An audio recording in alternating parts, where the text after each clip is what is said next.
అలా నేను సిఎస్రావు. ప్రవీణ్ పగడాల పాస్టర్, వివాదరహితుడు, అందరితోటి సౌమ్యంగా మాట్లాడేటువంటి పాస్టర్. ఆయన అంతర్జాతీయ ప్రసంగికుడు. ఆయన రోడ్డు ప్రమాదంలో మరణించారు. అయితే అది రోడ్డు ప్రమాదం కాదు, ఎవరో కావాలని ఉద్దేశపూర్వకంగా రెక్కి నిర్వహించి అతన్ని మర్డర్ చేశారు అనేటువంటి ఒక వాదన బయటకు వస్తుంది.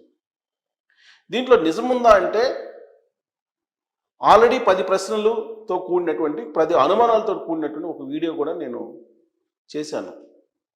దాని మీద చాలామంది రియాక్ట్ అయ్యారు. కింద తన అభిప్రాయాన్ని పెడుతూ కామెంట్స్ పెట్టారు. ఆ కామెంట్స్లో చాలామంది వ్యక్తం చేసినటువంటి అభిప్రాయం ఏంటంటే పొలిటికల్ కోణం ఉందా దీంట్లో అనేటువంటి అనుమానాలు వ్యక్తం చేస్తూ వాళ్ళు కామెంట్స్ పెట్టడం జరిగింది. అయితే అసలు ఇది మర్డరా లేదంటే రోడ్డు ప్రమాదమా అనే దానికి ముందు ఒక కంక్లూషన్కి వచ్చి తర్వాత దీని కనుక పొలిటికల్ కోణం ఏమైనా ఉంటుందా అనే దాని మీద నేను మీకు విశ్లేషణ అందించేటువంటి ప్రయత్నం చేస్తాను. వాస్తవంగా ప్రమాదం జరిగింది రాజానగరం కాన్స్టిట్యున్సీ, తూర్పుగోదావరి జిల్లా. అక్కడికి ఆయన చేరుకోవడానికి కొవ్వూరు టోల్ ప్లాజాను దాటి వెళ్ళాలి. ఆ కొవ్వూరు టోల్ ప్లాజా దగ్గర సీసీ కెమెరా ఫుటేజ్ని పోలీసులు చెక్ చేశారు. ఆ ఫుటేజ్లో ప్రవీణ్ వేసుకెళ్ళినటువంటి మోటార్ బైకు హెడ్లైట్ పగిలింది. మరి అప్పటికే ఏదైనా ఘర్షణ జరిగిందా, ఎవరైనా అతని మీద దాడి చేశారా అనేటువంటి అనుమానాలతో పాటు ఒకవేళ ఎవరైనా వెంటాడి అక్కడికి వచ్చిన తర్వాత రాజానగరం నియోజకవర్గానికి అతన్ని యాక్సిడెంట్కి గురి చేశారా అనేటువంటి అనుమానాలు అయితే ఉన్నాయి. పోస్ట్ మార్టం అయితే చేశారు.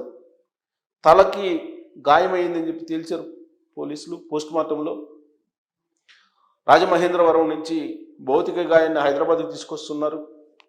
క్రైస్తవులందరూ కూడా బాధాదప్త హృదయంతో ఉన్నారు.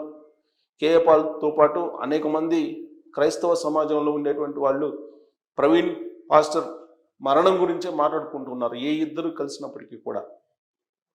అయితే యాజ్ ఏ సీనియర్ జర్నలిస్ట్గా దాదాపు 27-28 సంవత్సరాల జర్నలిజంలో ఈ పాస్టర్స్ హత్యలు నేను చూశాను, నేను రిపోర్ట్ చేశాను.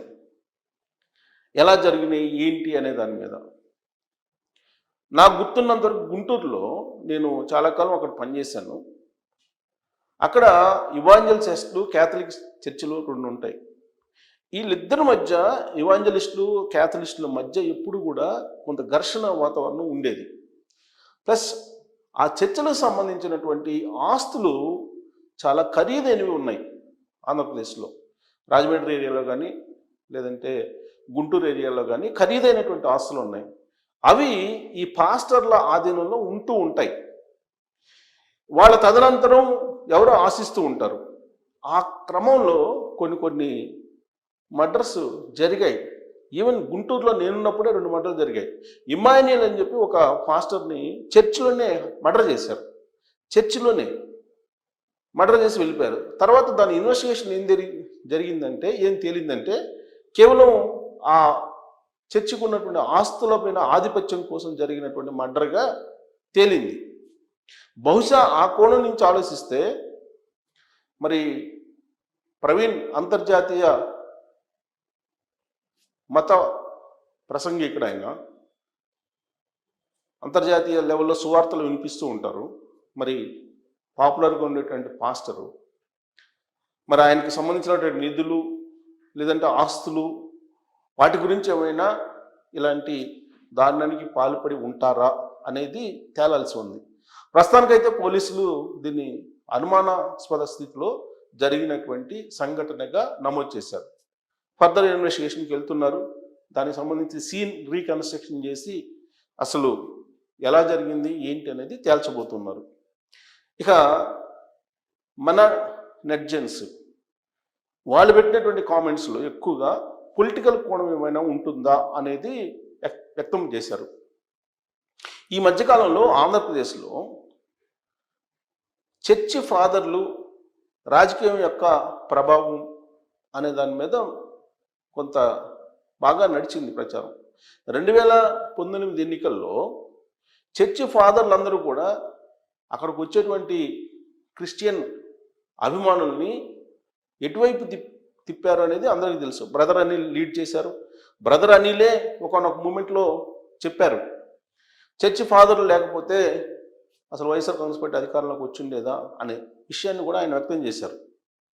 సో బ్రదర్ అనిల్ ఆంధ్రప్రదేశ్లో ఉండే చర్చి ఫాదర్లు అందరితో కూడా సమావేశాలు నిర్వహించి అప్పట్లో వైఎస్ఆర్ కాంగ్రెస్ పార్టీని అధికారంలోకి తీసుకురావడానికి సర్వశక్తులు వడ్డారు. ఆ తర్వాత 2024 ఎన్నికలకు ముందు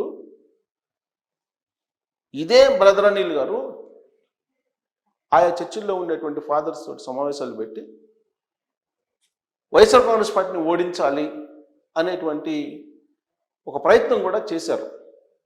ఆ సందర్భంగా ఎక్కువగా ఆయన రాజమండ్రి ప్రాంతాలకు వెళ్ళేవాళ్ళు, అలాగే అమలాపురం, అదే ఉభయ గోదావరి జిల్లాలు, గుంటూరు, రాయలసీమ, ఇలా అన్ని చాలా ప్రాంతాల్లో కూడా ఆయన పర్యటించి చర్చి ఫాదర్లను అందరినీ కూడా గ్యాదర్ చేసి వైఎస్ఆర్ కాంగ్రెస్ పార్టీని అధికారంలోకి దించాలి అనేటువంటి ప్రయత్నం చేశారు. అది ఆల్రెడీ అన్ని న్యూస్లో కూడా అప్పుడు వచ్చింది. అందుకే ఈ చర్చి ఫాదర్స్ వ్యవహారం రాజకీయాలకు అతీతంగా మనం చూడటానికి లేదు. ఈ మర్డర్ లేదంటే ఇది రోడ్డు ప్రమాదమా అని తేలాలంటే రాజకీయ కోణం నుంచి కూడా ఆలోచించాల్సినటువంటి పరిస్థితి ఏర్పడింది. రాజకీయాలతోటి మతాలు ముడిపడి ఉన్నాయి. ఇప్పుడు హిందూ మతానికి సంబంధించిందేమో బీజేపీ అని చెప్తూ ఉంటారు, మరి క్రిస్టియన్ మతానికి సంబంధించినటువంటి ఓట్ బ్యాంక్ ఏమో ఎక్కువగా అటు కాంగ్రెస్ పార్టీకి ఉంటుంది అనేది, లేదు ప్రాంతీయ పార్టీగా ఉన్నటువంటి వైఎస్ఆర్ కాంగ్రెస్ పార్టీ ఆంధ్రప్రదేశ్లో. సో కాబట్టి రాజకీయాలకు అతీతంగా ఈ ఇన్సిడెంట్ను మనం చూడటానికి అవకాశం ఉందా అని అంటే నెట్జన్లు చెప్తున్న దాని ప్రకారం రాజకీయ కోణం నుంచి కూడా ఆలోచించాలి. మరి రాజకీయ కోణం నుంచి ఆలోచించినప్పుడు ఈ దారుణానికి ఎవరు పాల్పడి ఉండొచ్చు ఒకవేళ అది కనుక రోడ్డు ప్రమాదం కాకపోతే అని అనుకుంటే, ఒకటి ఆస్తులకు సంబంధించినటువంటి వ్యవహారం అన్నా అయి ఉండాలి. ఎక్కువగా ఆస్తులకు సంబంధించింది ఉంటుంది. ఎందుకంటే కేఏ పాల్ మనం ఉదాహరణగా తీసుకోవచ్చు. ఆయన మత ప్రబోధకుడు, శాంతి దూత. అలాంటి ఆయన పీస్ మిషన్ని క్లోజ్ చేసేసారు. ఎవరు క్లోజ్ చేశారు ఏంటి అనేది కేఏ పాల్ గారు అనేక సందర్భాల్లో చెప్పారు. సో ఎప్పుడు అలాంటివే ఉంటాయి, ఆర్థికపరమైనటువంటి ఇష్యూసే ఉంటాయి ఈ చర్చ్ ఫాదర్స్ మధ్య. మరి పొలిటికల్ ఇష్యూ వచ్చినప్పుడు ఒకవేళ పొలిటికల్ ఇన్వాల్వ్మెంట్ ఉంది అనుకుంటే ఎవరు ఇలాంటి దారుణానికి ఒడిగట్టేటువంటి అవకాశం ఉంది అని అంటే ఆ సమాజంలో అంతర్గతంగా ఉండేటువంటి పాలిటిక్స్, లేదంటే రాజకీయ పార్టీలకి అలైడ్ అయినటువంటి వ్యవహారం ఉంటుంది. సో కాబట్టి ఏ పార్టీకి సంబంధించినటువంటి ఇన్వాల్వ్మెంట్ ఉంటుంది అనేది నేను ప్రత్యేకంగా చెప్పవసరం లేదు. ఒకవేళ ఉంటే అది మీరే తెలుసుకోవచ్చు. అది కూడా రాజానగరంలో జరిగింది. అది రాజానగరంలో ఎక్కువగా అక్కడ బలంగా ఉంటుంది క్రిస్టియానిటీ.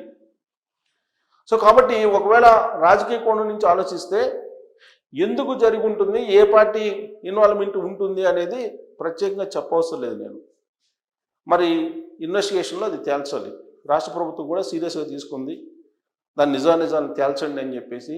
మరి నిజాలను తేలిస్తే కనుక రాజకీయ ప్రమేయం ఉందా దాంట్లో, లేదంటే ఆర్థిక కోణంలో నుంచి ఏమన్నా ఇలాంటి సంఘటన జరిగిందా, లేదంటే రోడ్డు ప్రమాదమే జరిగిందా అనేది సమీప భవిష్యత్తులో తేలబోతుంది పోలీసుల ఇన్వెస్టిగేషన్లో. అప్పటి వరకు ఇలాంటి ఊహాగానాలు రావడం అనేది కామను. నెట్జన్స్ వ్యక్తం చేసిన దాని ప్రకారం కామెంట్స్లో గతంలో చేసిన వీడియోలో పొలిటికల్ కోణాన్ని కూడా చూడొచ్చు. దీంట్లో చూడడంలో ఎలాంటి అభ్యంతరం ఉండకపోవచ్చు. మరి పొలిటికల్ కోణం నుంచి చూస్తే దీని వెనుక ఎవరున్నారని మీరు భావిస్తున్నారు? Thank you.